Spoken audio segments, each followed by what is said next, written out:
প্রিয় দর্শক, আসসালামু আলাইকুম। আপনাদের প্রত্যেককে স্বাগত জানাচ্ছি মাই বাংলা চ্যানেলের নতুন এই আয়োজন কানেক্টিং মাই বাংলায়। প্রিয় দর্শক, আজকে আমাদের অতিথি হয়ে এসেছেন আমাদের স্টুডিওতে খসরু খান। চলুন ওনার সাথে পরিচিত হয়ে নেই। আপনাকে স্বাগতম আমাদের এই অনুষ্ঠানে।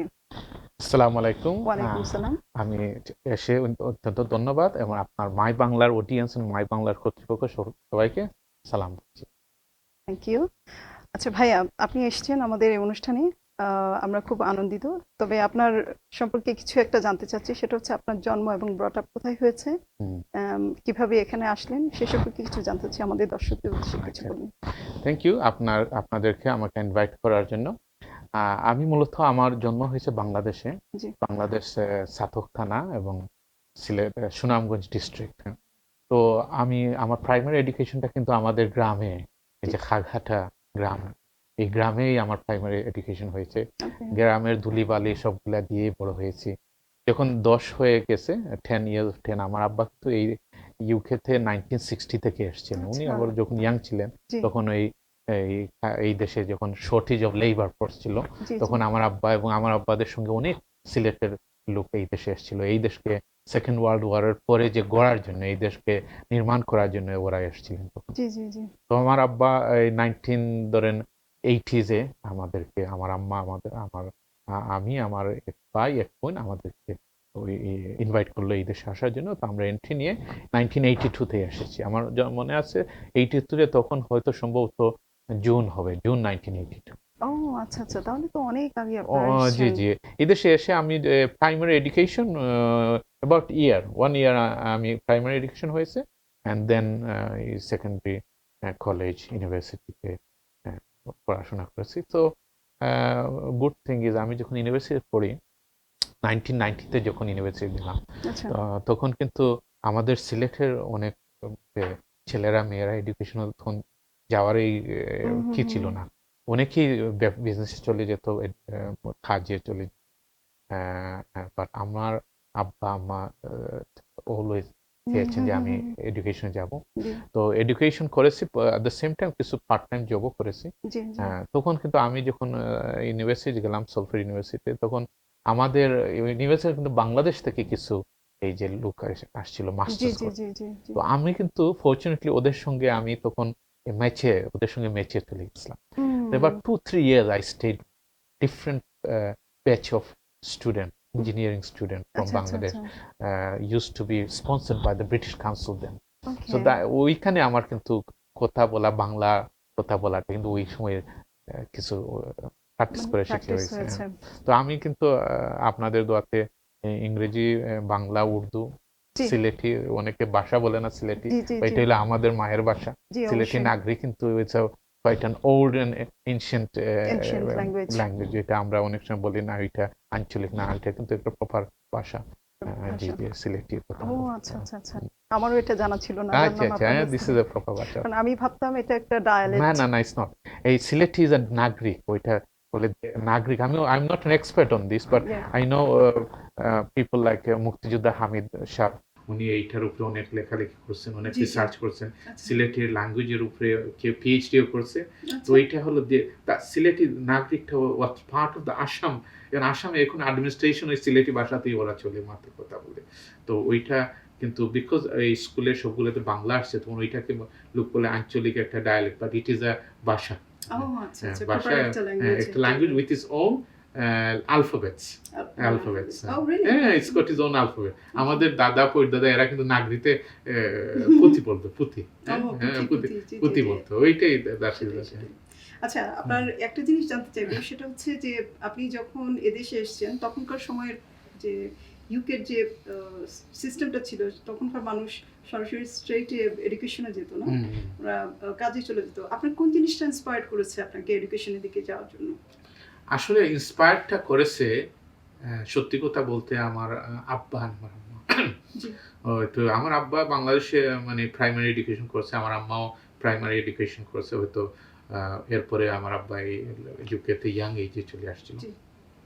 কিন্তু এই দেশে এসে যখন আমার আব্বা এই ইংলিশে, কিন্তু উনি বলছেন কিছু নাইট স্কুলে ইংলিশ লেখাপড়া করছে, বাট এরপরে যে he was not adequately literate in English. So ওই যে ডিফিকাল্টিটা পেত জি লাইফে যে ডিফিকাল্টি যে জি ওরা তো ফ্যাক্টরিতে কাজ করতো in those days majority of the Bangladeshi population worked in factories G and it was so difficult long shift hard job less pay হ্যাঁ জি জি এইটাই ছিল সো আমার আব্বা তখন বলতো যে না তুমি পড়ালেখা করবে you will do things that will make life comfortable for you হ্যাঁ and you can help others হ্যাঁ আমার আব্বা যখন এই দেশে আসে তখন কিন্তু উনি কিন্তু বাংলা লেখা লিখতে পারতো চিঠি বাংলাদেশে তখন চিঠি লিখতো তখন দেয়ার ওয়াজ নো ফোন চিঠি লিখতো তখন কিন্তু অনেক লোকরা চিঠিও লিখতে পারতো না তো আমার আব্বা আমি এই দেশে এসে দেখছি অনেকে আসতো আব্বার কাছে চিঠি লেখার জন্য আসতো তো তখন যারা চিঠি লিখতে পারতো weather is primary education not চিঠি লিখলে কিন্তু ওরা educated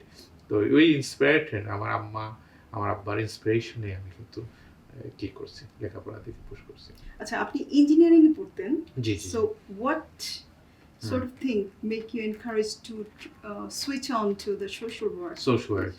I mean, what I started my degree in mechanical engineering. Yeah.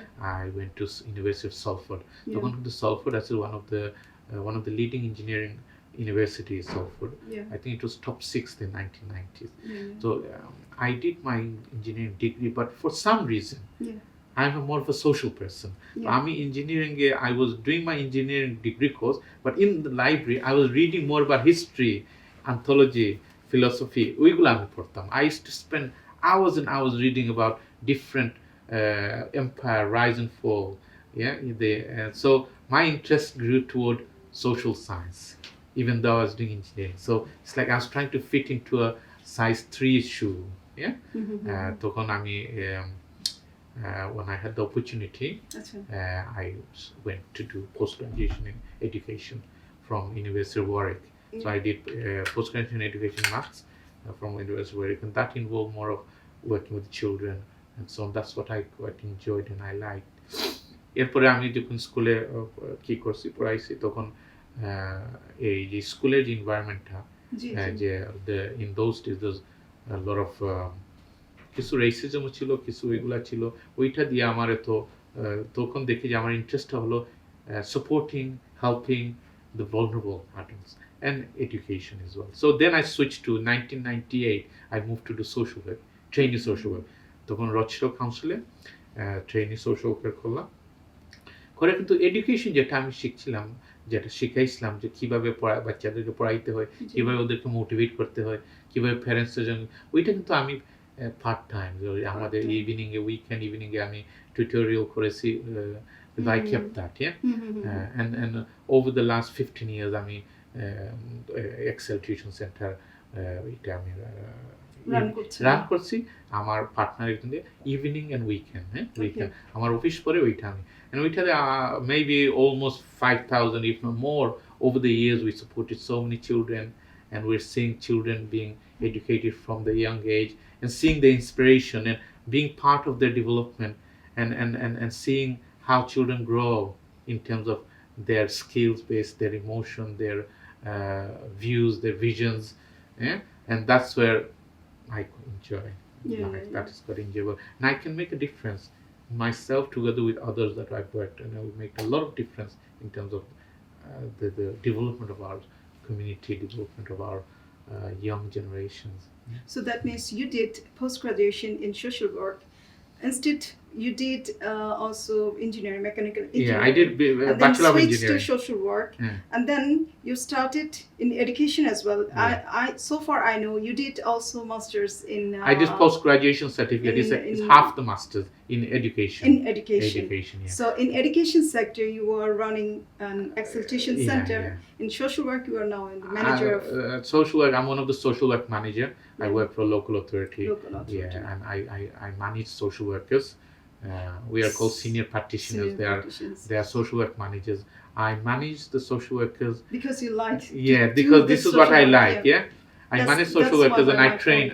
I train social workers because I've done a post-graduation unit at University of Birmingham on how to teach social work degree students. Okay. So as a social work manager, we have to support. It's like if you want to become a teacher, you need to be assessed and trained in a school.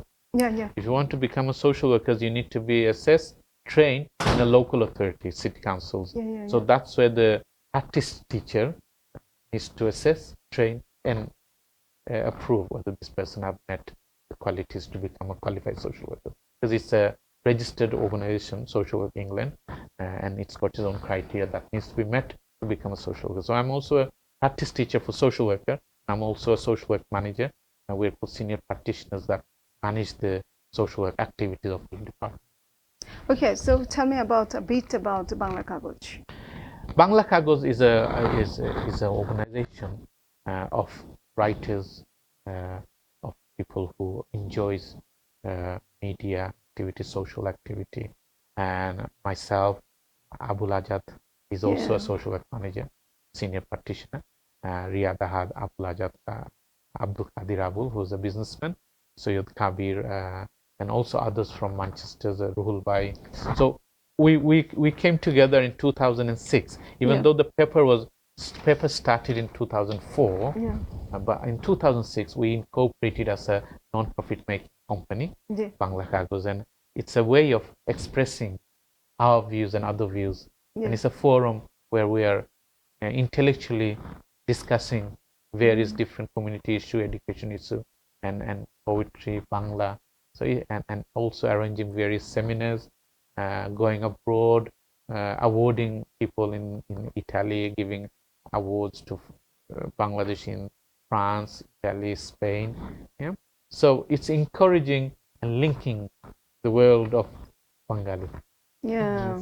And you're also aware of Bangla Kagoj, and it's one of my favorite organizations that I really enjoy, because we the people who runs it, we are very much now become part of family members. আচ্ছা, আমি একটু যে একটা বড় charity organisation, সেটা হচ্ছে Sylhet Bangladesh organisation সম্পর্কে জানতে চাচ্ছি। সেটা হচ্ছে Sylhet council, greater Sylhet council. এটা এই সম্পর্কে কিছু জানতে চাচ্ছি, যদি কিছু বলেন। Greater Sillet Council is another organization which I'm very much involved. It's it's the biggest charity registered Bangladeshi charity registered organization in UK.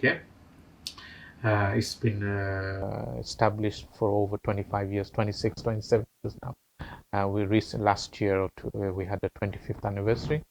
I'm the elected general secretary for the organization, and it has over almost 10,000 members, 12 regions within the UK. Every region, like Midland is a region, West Midland, East Midland is a region, North is a region, Scotland is a region, Wales is a region. Every region has elected chair secretaries. Okay. And then you have central team, which has chair secretary. There's 35 members. Okay. And the main purpose is to support with various different issues that arises in the Bangladesh community, like COVID, like knife crime, education, health problem, visa problem, going to Bangladesh, airport. আপনারা কি এই ক্ষেত্রে কাজ করতেছেন? মানে এই যে greater Sylhet council, যে আপনারা এই যে প্রতিটা এই ক্ষেত্রে কাজ করেন, কি কাজ করেন এই তো poverty elevation in Bangladesh, এই কাজটা কি এইখানে বেসড নাকি বাংলাদেশে based? Based is here, but we have a satellite project in the 4 districts of Sylhet. Okay. Greater Sylhet, and those are Sunamganj, Hobiganj, Molibajar, and Sylhet proper. Yeah. So we have 4 committees there as well, and we have projects for ladies empowerment, education, poverty alleviation, and we directly support from financial support and advice from here that runs activity. আচ্ছা আচ্ছা আচ্ছা, Covid প্রসঙ্গে আসছে, আপনারা এই organisation যখন maintain করতে যান, কোভিডে কিরকম ক্ষতিগ্রস্ত হয়েছে বা কি ধরনের আপনারা সচেতনতা নিয়েছেন, বা কি এটা একটু কার্যক্রম যদি একটু বলতেন। কোভিড পরে আমাদের গ্রেটার সিলেট কাউন্সিলের অনেক যে চেয়ার সেক্রেটারি, আমরা অনেক টকশোতে গিয়েছি, গিয়ে যে কোভিডের যে প্রবলেমটা, কি সমস্যা, যেটা জিনিস ধরতেও দেখা যায় না, you can't touch, you can't feel, but it's there. ওইটা আমাদের প্রথম আমরা ফান্ড রেজিং করেছি, অ্যাওয়ারনেস ক্রিয়েট করেছি, fund raising for the paperless Bangladeshi UK who has no facilities to get into government, ওদের জন্য আমরা ফান্ড রেজ করে দিয়েছি। আমরা বাংলাদেশে অলমোস্ট আই থিঙ্ক 15 লাখ টাকা আমরা বাংলাদেশে কোভিড এই যে যারা আক্রান্ত লোককে আমরা দিয়েছি। সো ওইটা আমরা আগে coming back is health related, যেটা আমরা এই দেশ থেকে করছি। And it's constant awareness, the social distancing, maintaining isolation, yeah, making sure you put the sanitizers gula, and making sure we contain this disease. আচ্ছা, এবার একটু মানে কোভিড যেহেতু আসছে, স্বাস্থ্য সচেতনতা বিষয়ে একটু কথা বলি। সেটা হচ্ছে যে বাংলাদেশের যে আমাদের বর্তমানে যে স্বাস্থ্য অবস্থা বা হেলথ কেয়ার কোভিডের কারণে অনেক ক্ষতিগ্রস্ত হয়েছে। সো এই ক্ষেত্রে যদি কিছু বলেন আমাদের। আসলে আমাদের দেশে ওই যে বা হেলথ কোয়ালিটি বা আমরা প্রতিনিয়ত টিভিতে দেখতেছি উল্টাপাল্টা কিছু নিউজ। জি, আসলে আমাদের দেশে হেলথ কেয়ার অনেক কস্টলি হয়ে যায় compared to what the per capita, compared to the earning of the people in Bangladesh. The cost is quite high, and the quality of food people have. আমাদের যে দাদা পরিদাদা আব্বা ছোট ছিলেন, তো ওরা ভেজিটেশন বা র গুড কোয়ালিটি অর্গানিক ফুড খেতেন, ওরা নিজে ভেজিটেশন। এখন তো বাংলাদেশে অনেক দেখি তো নিউজে বিভিন্ন ধরনের খাবারের মধ্যে বিভিন্ন ধরনের আর্সানিক থেকে যায়, তো ওইটা দিয়ে লোকরা কিন্তু আনহেলথি হয়ে যায়। আমাদের আত্মীয় স্বজন যারা আজকে যারা আমাদের কাছে অনেক রিকোয়েস্ট আছে, অনেক সময় ডেটা সিলেটে চলে আসে যে এই people R struggling to manage the health situation, অনেক সমস্যা হয়ে যায়। বিভিন্ন ডাক্তাররা সঠিক পরামর্শ দিচ্ছে না, কি ওই যে ট্রিটমেন্টের যে মেডিকেশনটা ওইটার আবার শুনছি আমি শোনার কথা বলছি যে এইটার আবার একটা সিন্ডিকেট আছে, মেডিকেশন প্রেসক্রিপশন। একটা আমার আম্মা গিয়েছিল কিছুদিন আগে, উনি আসা পরে বলেন কি একটু ব্রিদিং ডিফিকাল্টি হয়েছে, ওনাকে 10 ডিফারেন্ট কাইন্ড অফ মেডিকেশন দিতেছে। তো আমার বোন আবার একটা ডাক্তার, জিপি, আমার সিস্টার জিপি, আমার সিস্টারকে আমার আম্মু বাংলাদেশে ফোন করে দেখে আমাকে এতটা ওষুধ দিচ্ছে। আমার বোন বলতে ওই ঔষধ হয়তো নেম চেঞ্জ হলে ওইটা ইনগ্রেডিয়েন্ট বলে দেখো বললো না 3টা ওষুধ রাখছে আর বাকি সরিষা সবটা আর খাবার। হ্যাঁ, কিন্তু ওই একটা ওষুধ খেলে বলে বলছি ওটা ভেরি সাইড এফেক্টটা অনেক ডেঞ্জারাস সাইড এফেক্ট। তো এটা আমাদের তো এই আমার সিস্টার থাকায় এটা করতে, সবের তো সিস্টার নাই, সবের তো এইরকম ফ্যামিলির মধ্যে সিস্টার নাই। তো এই জন্য যে আমাদের আম পাবলিক যারা আছে, যারা এডুকেটেড, নিজের ডাক্তার ফ্যামিলিতে আছে, ওরা ওকে, বাট মেজরিটি মানুষের তো এরকম সিস্টেম নাই। ওরা কি ইন্ডিপেন্ডেন্ট অ্যাডভাইস কিভাবে কোথায় পাবে? কিছু ডাক্তার, সব ডাক্তার কিছু অনেক ডাক্তার কিন্তু ভালো। আমার কিছু ফ্রেন্ড ডাক্তার আছে এই দেশে আসছে, দেখছি কিছু আসলে দুর্নীতিবাজ, ওদের জন্যই পুরো ডিপার্টমেন্ট খারাপ হয়ে যায়। রাইট ওয়েতে রাইট মানুষগুলো বসা খুব জরুরি। তো এই যে রাইট ইনফরমেশনটা, এইটা কিন্তু দরকার। এই দেশে যে আছে, মানে আমাদের দেশে এত লোক, so much population, and the ratio of doctor to people is so high. It is impossible for those doctors to manage this population at large. So in UK we have NHS 111. Even though we've got comparatively high ratio of doctor to আমি তো জানি বাংলাদেশের জন্য মনে হয় 2000 না 1700 1 এই দেশে অনেক 1 to আরো কি আছে, বাট এরপরে আমরা ডাক্তার দেখতে পারি। এরপরে NHS 111 আছে এই দেশে, করে দেখেন অ্যাডভাইস নিতে পারি, অনেক অ্যাডভাইস দিয়ে দেয়, যেতে হলে ডাক্তার যাই। It's becoming digital, those kind of scenarios, those kind of health require managing this health of the nation is becoming digital.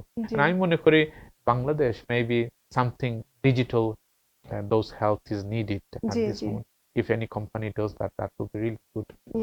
If we can. So we are trying to launch nowadays base level Hello Doctor digital healthcare system নিয়ে বাংলাদেশে যাচ্ছে, এখন base লেভেলে কাজ হচ্ছে। So আপনার কাছে কি মনে হয় বাংলাদেশ কতটুকু এই ডিজিটাল হেলথকেয়ার সার্ভিস হ্যালো ডক্টরের মাধ্যমে বেনিফিশিয়াল হতে পারে? আচ্ছা, হেড অফ ডক্টর এইভাবে কাজ করতে পারে আমাদের দেশে, but it will be a great opportunity for the people, because people in Bangladesh, for the people in Bangladesh, because Bangladesh is a very digitalized country compared to other countries. It is not a still developing country, Bangladesh. mid. I would say not bottomless. Not Now bottomless. it's a Developing. mid level GDP and সবগুলা দিয়ে আমরা I G, think G, G. 9% growth rate is more a lot better than the neighboring countries in Bangladesh. So they are performing really good, and I must say Bangladeshi people.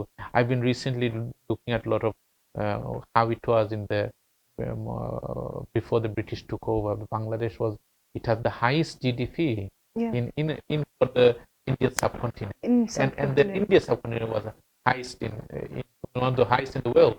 So Bangladesh, the the businessman of the Bengal then was so much innovative and so on. So Bengali people can do it, and they are doing it now. So in terms of digital Bangladesh, in terms of with digitality, Bangladesh is doing well. So many people using mobile. I think almost every family is using mobile in Bangladesh. All my relatives, whether poor or rich, they've got mobile, WhatsApp, mobile, email, everything. So I think it's an opportunity for Bangladesh to this kind of organization. They can operate in this country with a cost-effective manner, which is accessible to the rural people. I think it will do good for Bangladesh society, and a healthy society and healthy community will be good for the economy of Bangladesh. And it will be good for the Hello Doctor as well. Also stress-free. Stress-free, stress-free. So I think there's opportunities in Bangladesh for Bangladeshi to link up with this kind of digital healthcare system. আচ্ছা, আমি এবার একটু quantum method সম্পর্কে, quantum foundation সম্পর্কে জানতে চাচ্ছি। জানি আপনি এদিকে কোয়ান্টাম ইয়ার সাথে জড়িত, ফাউন্ডেশনের সাথে যদি এই ব্যাপারে কিছু বলেন।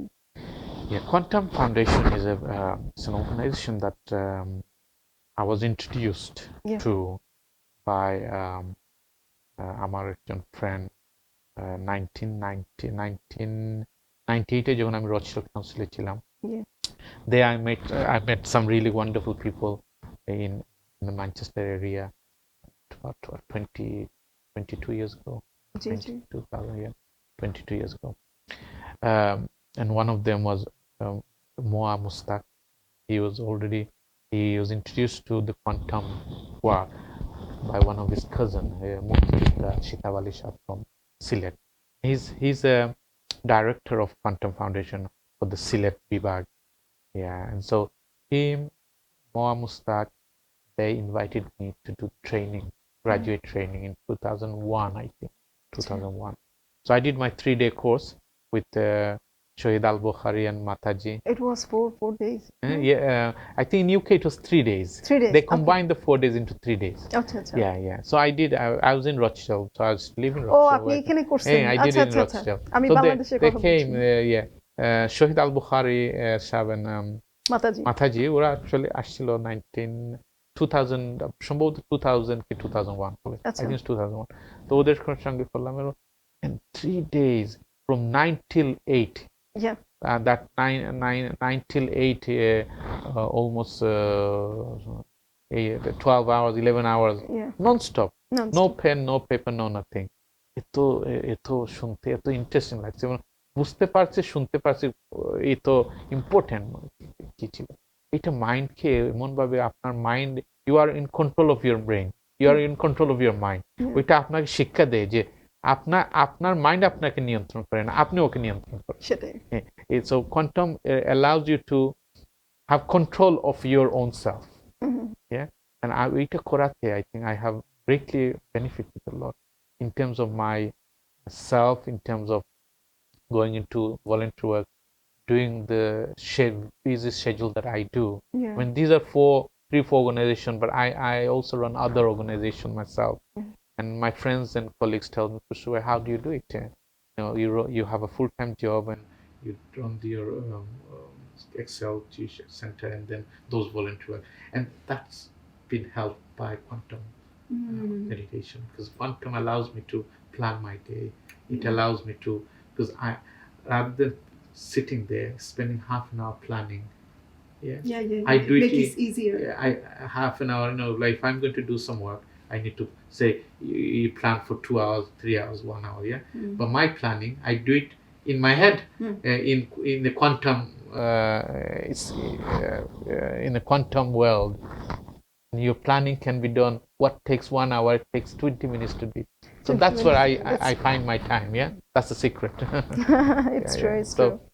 and we have a wonderful office in London Yeah. under the leadership of Nazrul Islam Bhai. আচ্ছা, He started the quantum base in London. Then Shitab Ali Shah came, I think, few 7 years ago, 5 6 years ago. We started one in Birmingham. আচ্ছা, Myself being the lead for here, with Akhtar Chaudhry as one of the other ones, and also Samad Bhai, Akhtar Chaudhry, Shamim Bhai, Monir Bhai. So there's a few we started that in Birmingham. And because of COVID, we haven't been able to run it, but we've got about good 10, 15, 20 regular people who are involved, and I'm sure it will do great wonder for our community.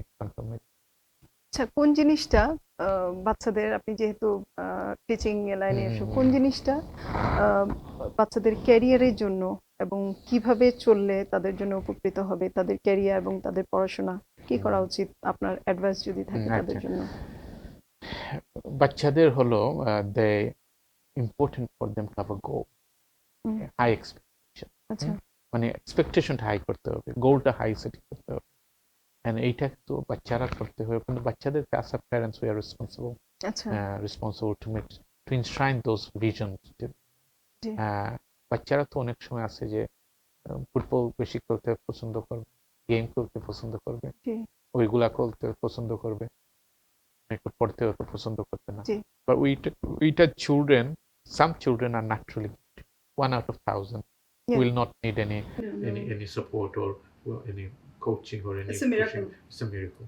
Apart from those, majority of children, they get sidetracked, influenced by games, console, mobile. These needs to be managed by parents. Support your children to manage those, so they shouldn't be with it all the time. এখন তো বাচ্চারা ওটা নিয়েই বসে থাকে।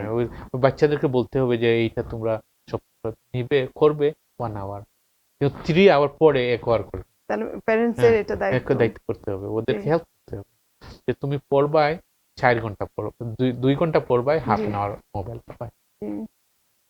ছোট বাচ্চা হলেও, বড় বাচ্চা যখন হয়ে যায় 14 15, তো ওরা আবার যখন আপনি সবসময় মোবাইল নিয়ে নেন, ওরা দে উইল একটা রিয়াকশন হয়ে যেতে পারে। এই রিয়াকশন না হওয়ার জন্য ওকে সিট উইথ দেম, নেগোশিয়েট। এখন চিলড্রেনদের সঙ্গে আপনি নেগোশিয়েট করতে হবে। You do your 8 hours a week, 2 hours a day, or 14 hours a week, your own studies, then you'll have it 4 hours for the. সেটাই এইরকম করতে হবে ওদেরকে, আবার মেইনটেইন করতে হবে। আবার যখন করে দেয় তখন ওদেরকে একটা অ্যাওয়ার্ড দিতে হবে, গিফট দিতে হবে। তো out for a meal, see what they like, যেটা পছন্দ করে ওইটা করবে, যে ওইটা করছে ওইটা করবে। জি জি জি, হ্যাঁ, বেশি বকাবকি করে হবে না। জি, বকাবকি করলে বাচ্চাদের ব্রেইনটা কিন্তু আইসোলেশন করে ফেলে। আইসোলেশন। আর এই দেশে তো বকাবকি এত করে না, যে বকাবকি একটা অ্যাবিউজ হয়ে যেতে পারে। এটা একটা রিজনেবল করতে হবে, সবটাই ব্যালেন্স করতে হবে। আচ্ছা, আপনার পারিবারিক জীবন সম্পর্কে জানতে চাচ্ছি, ফ্যামিলি সম্পর্কে যদি কিছু বলেন। আমার 3টা ছেলে, 1টা মেয়ে, আমার ওয়াইফ। তো আমরা এটা হলো আমার প্রথম, আমরা যৌথ ফ্যামিলিতে ছিলাম। আমার 3 brothers 4 sisters। তো আমার ভাইও অ্যাকাউন্টেন্ট, কাবির খান, মানে ওনারও একটা বিজনেস লাইনে অনেক ওয়ার্ক করতেছে, অনেক সাপোর্ট করতেছে। আমার এক পয়েন্ট হাউজিং অফিসার, আর এক পয়েন্ট অডিওলজিস্ট, আর এক পয়েন্ট সায়েন্টিস্ট, একটা পয়েন্ট ডাক্তার। তো আমরা আমার প্রথম থেকেই আমরা we maintain ourselves to build ourselves. Then এখন আমরা তো যৌথ পরিবার, এখন ইন্ডিভিজুয়াল বাসায় আমরা, যার যে বাসা আছে। তো আমার যে বললাম, ও ছেলেটা মেডিসিন করতেছে, 2 নম্বর ছেলে 3rd ইয়ার মেডিসিন, 2 নম্বর ছেলে অ্যাকাউন্টেন্সি করতেছে, মেয়েটা জিসিএসসি দিবে, আর ছোট ছেলে 10 ইয়ার। তো চেষ্টা করতেছি আল্লাহর রহমতে। এবং আমার বাচ্চাদেরকে চেষ্টা করছি, অন্য বাচ্চারাদেরকেও চেষ্টা করতেছি। আমার যে কোচিং সেন্টার এক্সেল বাচ্চারা আসে, সবই মনে করি আমার বাচ্চা, আমার অবশ্যই, বাচ্চার মতন। অবশ্যই। এই অন্য বাচ্চারা যখন ভালো রেজাল্ট করে, আমরাও আমার নিজের বাচ্চার মতন আনন্দ ফিল করি। এইবার আমাদের স্টুডেন্ট অক্সফোর্ডে গিয়েছে, এবার আমাদের স্টুডেন্ট মেডিসিন করছে, কয়েকটা মেডিসিন, জি, একটা বাচ্চা 3টা স্টার পেয়ে এই প্রথম ফোন করছে আমাকে। মাশাআল্লাহ। বাপ ফোন করে ছেলেদেরকে দৌড়াইয়ে দিয়েছে, বা ফোন করে এসে। আর একটা ছেলে 8-9 পেয়েছে। ও ভেরি কোয়াইট ছেলেটা ছিল, বাট 7-8 ইয়ার্স আমাদের সাথে আসছে, জি, ফ্রম এইজ অফ 9 আচ্ছা, আচ্ছা। 11 ক্লাস ঢুকতে পারেনি, বাট তখন 11 ক্লাস পাস না করতে পারে, তখন আমি ওকে মা করতে বললাম, তো অনেক বাচ্চা ঢুকতে পারে না, জি জি তো এটা মানি না যে করতে পারবে না। এইটা this is like a challenge to them. এটা একটা চ্যালেঞ্জ, এটা দেখবেন অনেকে কি করবে, এই চ্যালেঞ্জ দেখবেন আপনাদের এটা লাভ হবে। যে কোচ যেটা 11 গ্রামারের যে 11 plus verbal, non verbal, maths, English, এই পড়াগুলো কিন্তু it's not a straight forward, ওইগুলো হলো puzzle type, various different kind of puzzle question. ওইটা হয় কি ওদের ব্রেনটা রবারের মতন টেনে, ওইটার অল ডাইমেনশনাল এক্সপানশন হয়ে যায়।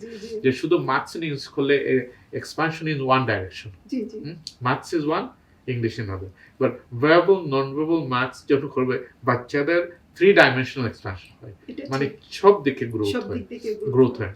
তো ওরা যখন স্কুলে যায়, তখন they become the best student. তো মা বাবাকে বলি বলে, আপনার বাচ্চাদেরকে আপনি 11 ক্লাস করাইতেছেন না because they only have to get into grammar school, no, আপনি দিচ্ছেন গ্রামার স্কুলে ঢুকতে পারে, ইটস এ বোনাস। যখন ঢুকতে না পারে, then it's a bonus for them, because you've given them the equipment to succeed. So অনেক বাচ্চারা যারা গ্রামারে ঢুকতে পারে না, ওইটা কিন্তু সেকেন্ডারি স্কুলে, ওইটা কিন্তু প্রাইমারি স্কুলে করে না। এই যে verbal, non verbal, even maths, ওই অনেক সেকেন্ডারি স্কুলে, প্রাইমারি স্কুলের টিচার ওইটা পড়েও নাই, ওরা পড়াইতে পারেও না, কিছু হয়তো পারে, কিছু পারে না। ওইটা স্পেশালি যারা engineering, maths and very technical সাবজেক্টে যারা গ্রাজুয়েশন করছে, এরা করতে পারে, করতে পারে। তো এই কিছু, ওই যে বাচ্চাটা বলছিলাম যে ঢুকতে পারেনি, মা বাপ একটু, মা বিশেষ করে মা চলে নিয়ে আসে সব, একটু আপসেট। তো বললাম যে আমার I've been doing this for over 25 years, since 1995, so almost 25 years now. Private tuition করতেছি, বাচ্চাদেরকে দেখতেছি। আমি বললাম আমি টেন্স অফ বাচ্চাদের দেখতেছি যে গ্রামার ঢুকতে পারছে না, বাট দেখছি কিভাবে গ্রো হচ্ছে, এবং অনেকে ডাক্তার হচ্ছে, ডেন্টিস্ট হচ্ছে, লয়ার হচ্ছে, অ্যাকাউন্টেন্ট হচ্ছে, ভালো করতেছে। ওই ছেলেটা যখন ঢুকতে পারেনি, আমি বললাম দেখবেন, এই যে ছেলেটা ঢুকতে পারে না, কিছু হবে, সে কিছু হবে না। 8টা 9 পেয়েছে এইবার, মাশাআল্লাহ, মাশাআল্লাহ। এইটাই হচ্ছে সুখবর নিউজ। আচ্ছা, এবার আপনার কাছে জানতে চাচ্ছি, সেটা হচ্ছে আপনার শখ, হবি, লেজার টাইমে আপনি কি করেন, অবসরে কি করেন? আমি কিন্তু ট্রাভেলিং ভালোবাসি। আমার ট্রাভেলিং কিন্তু অনেক সময় টাইমে সুযোগে পারা যায় না, বাট এরপরেও আমি এই আমার বাংলা কাগজের সাথে, বাংলা কাগজের টিম নিয়ে আমরা মরক্কো গিয়েছি, স্পেন গিয়েছি, ইটালি গিয়েছি, ফ্রান্স গিয়েছি। এইবার পর্তুগাল যাওয়ার কথা ছিল, কোভিডের জন্য যেতে পারিনি। পরে বাংলাদেশে তো গিয়েছি, কক্সবাজার গিয়েছি, চিটাগাং গিয়েছি, এইটা ফ্রান্স গিয়েছি, হল্যান্ড গিয়েছি আমরা 1998, মানে পুরো টিম নিয়ে আপনারা? পুরো টিম কিন্তু ওইখানে গেছি। আর Holland, Germany, France, Holland, Germany, আর একটা দেশ আসলো, ওইটা একটা ট্রিপ গিয়েছিলাম আমি 98, আমার ওয়াইফ ছিলাম। আর একটা teacher association, Bangladesh teacher association, এটা কিন্তু একটা মেমোরেবল ইভেন্ট। আমরা এই 4 দিনের জন্য ট্যুর গেছিলাম, গিয়ে আমরা এই বিভিন্ন ইউথ হোস্টেলে রয়েছে। আমরা we were the youngest couple then in 1998. সবই টিচার ম্যাচিউর ছিল, কিন্তু we were the youngest. অত্যন্ত ভালো আনন্দ হয়েছিল। এটা কিন্তু এনজয় করি। আর এনজয় করি সোশ্যাল, যে টকিং, ডিসকাশন, ভলান্টিয়ার ওয়ার্ক। অনেকে বলে যে আপনি এটা, অনেকে বলে যে হেডেক, কিন্তু আমি কিন্তু হেডেক মনে করি না। Volunteer work I really enjoy it with my heart, and I do it for the pleasure of Allah. Pleasure of Allah, because I believe there is this life after death. Mhm. And what you give, I don't expect that from people. No, no. I expect it from Allah. And what I give in society, I get it in return from Allah. And I know in many things I get that. Yeah.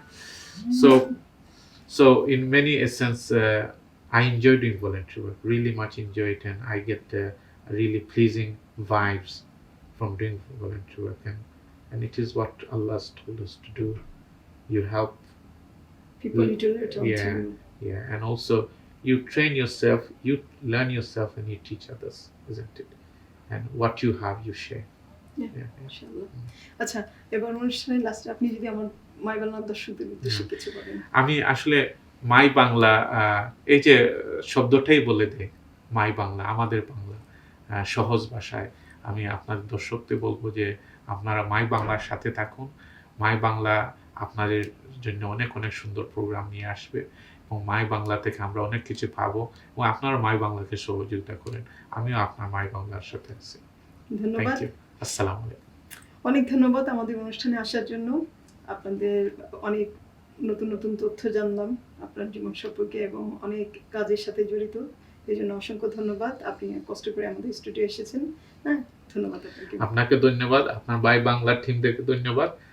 আশা করি এটা আগামীতে দেখা হবে। Thank you. প্রিয় দর্শক, এতক্ষণ আমরা কথা বললাম খসরু খান সাহেবের সাথে। আশা করি আপনাদের অনেক অনেক নতুন নতুন তথ্য এবং অনেক কিছু জানতে পারলাম ওনার কাছ থেকে। আশা করি এই অনুষ্ঠানটি আপনাদের ভালো লেগেছে। আপনারা যারা এই অনুষ্ঠানে আসতে চান আমাদেরকে মেইল করতে পারেন। আমাদের মেইল ঠিকানা হচ্ছে myBanglaofficial@gmail.com। আর আমাদের ফেসবুক, ইনস্টাগ্রাম এবং ইউটিউবে please subscribe my Bangla official. আর আমাদেরকে ফলো করতে পারেন অনুষ্ঠান দেখার জন্য। আজ এই পর্যন্তই। অন্য কোনো সময়ে আবার দেখা হবে অন্য কোনো অতিথির সাথে। ততক্ষণ পর্যন্ত ধন্যবাদ।